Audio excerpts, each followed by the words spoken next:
Dodo Bump! Coach, if I wanted to hit the ball not very far, not a little far, but just enough a little bit, what do I use? We're gonna use an iron. An iron? You mean like an iron? Close, but not quite, Eddie. Oh, I think I see it.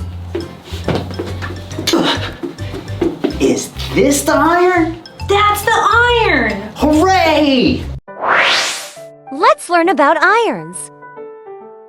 An iron has a flat, angled face.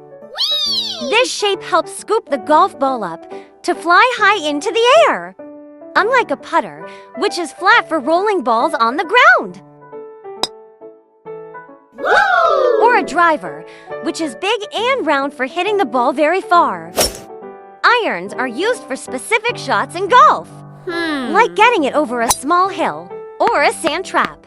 Irons are numbered from 1 to 9, the lower the number. The longer the distance the ball can travel. They are made of metal, which is why they're called irons. Using an iron requires practice.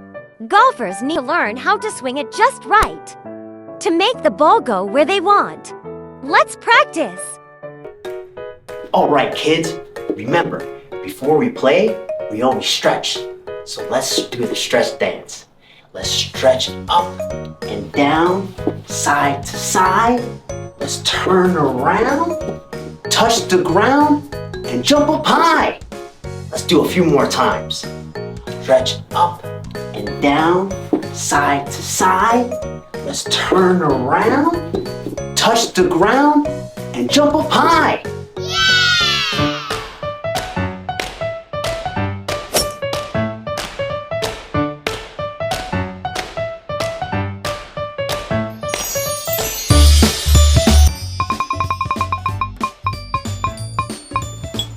Remember, hit like and subscribe. We'll see you next time.